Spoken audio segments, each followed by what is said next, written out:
सभी प्रबुद्ध जनों को, सभी बुद्ध जनों को, सभी ज्ञान प्रेमियों को, सभी तत्वदर्शी जिज्ञासुओं को और सभी गीता प्रेमियों को मेरी ओर से और मेरी संस्था डूअर्स पैराडाइज फाउंडेशन के सभी सम्माननीय सदस्यों की ओर से सादर जय श्री कृष्ण।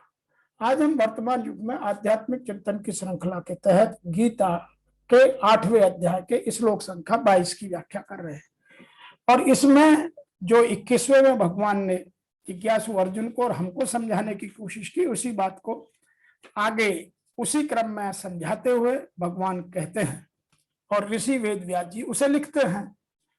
क्या लिखते हैं?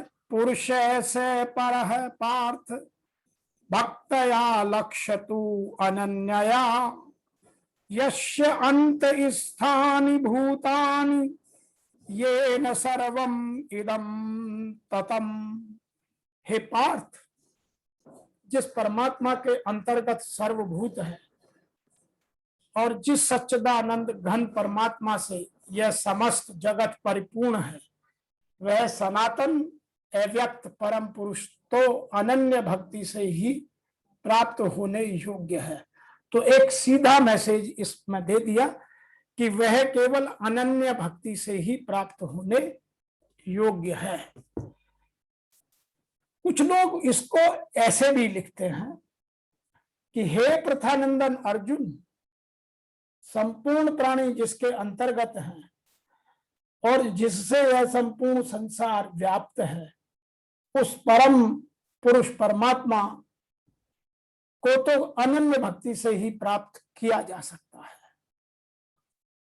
Now that highest Purusha, O son of Pratha, within whom all beings dwell, by whom all this is pervaded, is attainable by exclusive devotion.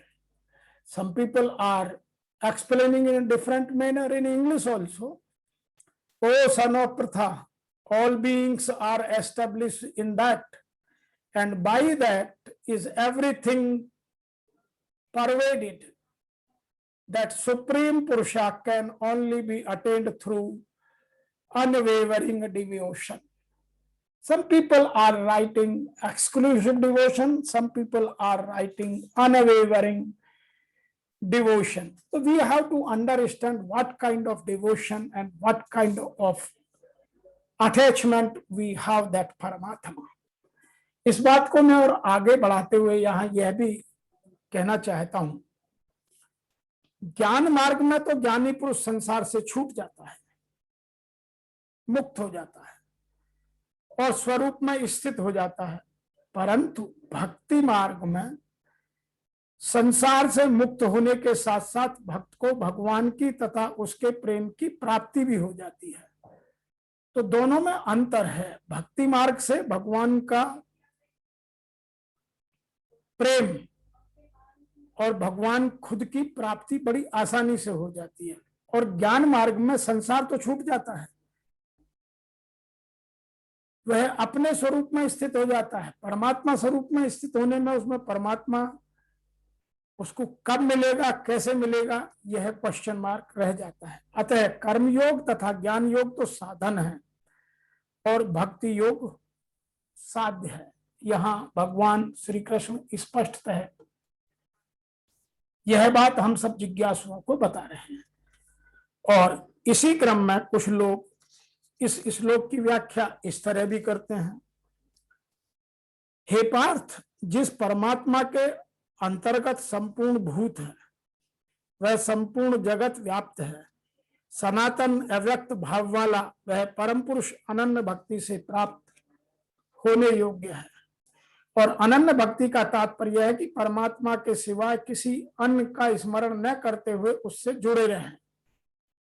अनन्य भाव से लगने वाले पुरुष भी कब तक पुनर्जन्म की सीमा में हैं और कब वे पुनर्जन्म का अतिक्रमण कर जाते हैं, इस पर भगवान अगले श्लोक में प्रकाश डालते हैं।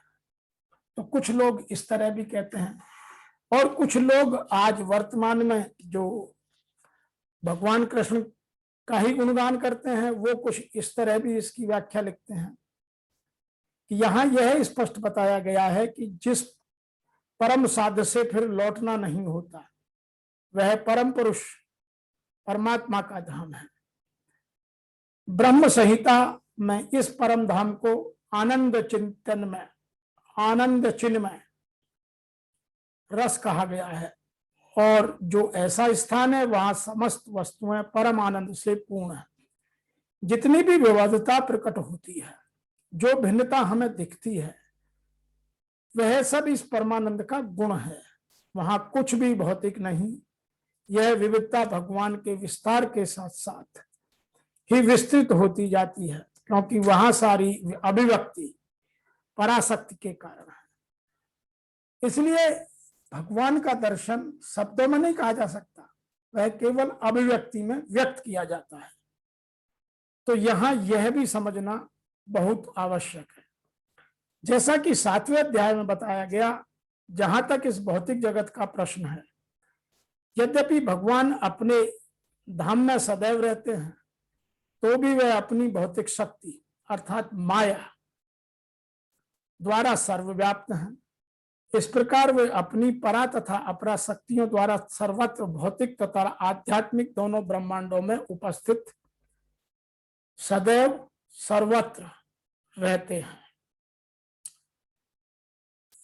यशानतंत स्थानी का अर्थ है कि यहाँ प्रत्येक वस्तु उनमें और उनकी परा या अपरा शक्ति में निहित है। इन दोनों शक्तियों के द्वारा भगवान सर्वव्यापी है। तो यहाँ एक एक चीज को समझाने का भगवान ने बहुत प्रयास किया है। अब हम उनको कितना समझते हैं, कितना गहनता से लेते हैं, यह हमारे विवेक और हमारी बुद्धि पर। यदि हम आज भी मन के दास हैं तो फिर हमारी समझ में कुछ नहीं आएगा। यदि हमने मन से बुद्धि और बुद्धि से चित्त एकाग्रता की ओर की यात्रा शुरू कर दी है तो हमें इन चीजों का महत्व समझ में आएगा। यहां भगवान ने एक बात बहुत स्पष्ट तरह से कहनी चाहिए कि परमात्मा सर्वोपरि होने पर भी सब में व्याप्त है। अर्थात परमात्मा सब जगह है, सब समय में है, संपूर्ण वस्तुओं में है, संपूर्ण क्रियाओं में है, संपूर्ण परिस्थितियों में है, संपूर्ण प्राणियों में है।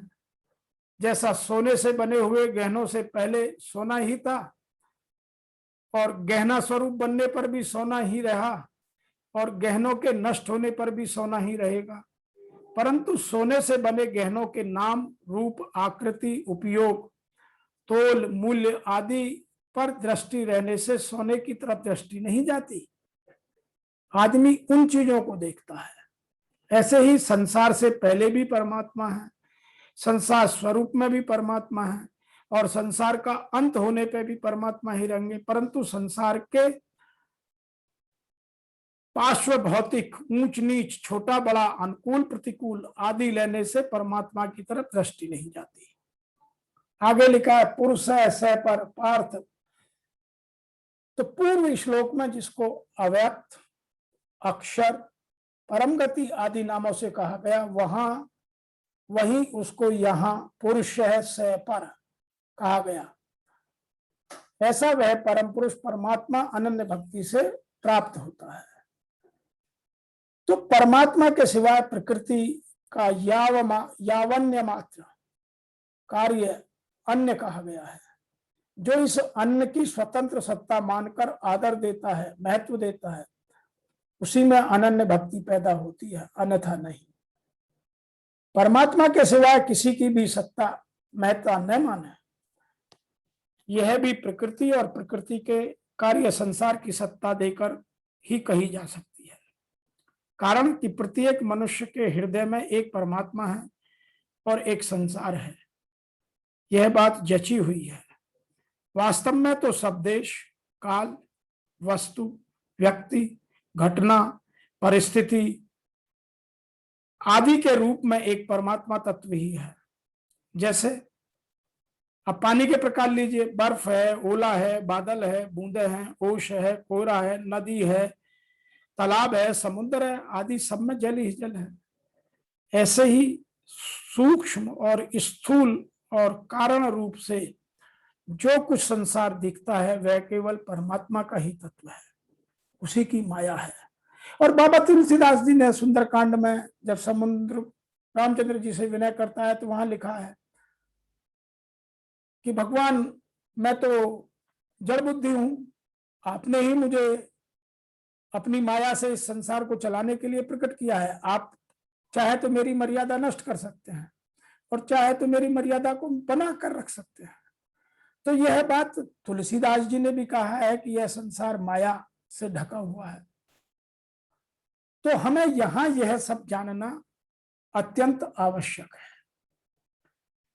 अतः आप अंतकाल में कैसे जानने में आते हैं, यहां यह अर्जुन का बड़ा प्रश्न और बड़ा ही भावपूर्ण प्रश्न था। मालूम देता है, कारण है कि भगवान के को सामने देखते हुए अर्जुन ने भगवान की या अर्जुन में भगवान की विलक्षणता को जानने की उत्कंठा पैदा हो गई। उत्तर में भगवान ने अंतकाल में अपने चिंतन की और सामान्य कानून की बात बतलाकर अर्जुन को सब समय भगवत चिंतन करने की आज्ञा दे दी। उसके बाद आगे के श्लोकों में सगुण निराकार, सगुण साकार, निर्गुण निराकार और सगुण सत्कार की प्राप्ति के लिए क्रम से 3-3 श्लोक कह डाले। इसमें भी सगुण निराकार और सगुण निराकार की प्राप्ति में कठिनता की बातें बताई हैं और सगुण साकार की उपासना में भगवान का आश्रय लेकर उसका चिंतन करने की बात होने से सगुण साकार की प्राप्ति में बहुत सुगमता समझाई है। इसलिए गीता में उसके भाव को गहराई से समझना आवश्यक है। और यदि हम इन चीजों के भावों को नहीं समझते, गीता केवल ज्ञान से पढ़ने की चीज तो है ही, लेकिन उसके साथ साथ गीता भाव से मन में उतारने की और अपने चिंतन में इन भावों को लाने की भी दर्शन समझाती है। अतः गीता हमारी लाइफ का मैनुअल, समाज को चलाने का मैनुअल, दर्शन, सब कुछ है। गीता को यदि आप ठीक से पढ़ें तो गीता समाज में समाज की भी स्थापना करने का तरीका हमें सिखाती है। अब हम गीता को कैसे पढ़ते हैं और कैसे समझते हैं, यह हमारे विवेक पर, हमारी बुद्धि पर निर्भर करता है। और हमारी बुद्धि और विवेक कब जगते हैं? जब हमारा अपना मन पर पूर्ण नियंत्रण हो जाए। जब तक मन पर मेरा नियंत्रण नहीं है तो मेरी बुद्धि और विवेक पूर्णतः काम नहीं करते। वो जागृत अवस्था में नहीं है, वो कभी सोते हैं कभी जगते हैं। सबसे पहले बुद्धि को जगाना आवश्यक है। आज के इस श्लोक में जो हमें जानने को बात मिली वह एक तो यह है कि परम पुरुष अर्थात परमात्मा अनन्य भक्ति से बहुत आसानी से, सुलभता से, सरलता से प्राप्त हो जाते हैं।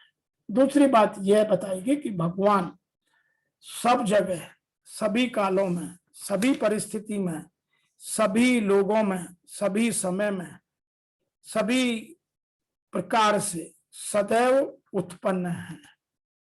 उन्हें कहीं अलग किसी काल, वस्तु, व्यक्ति, घटना, देश में नहीं बांधा जा सकता।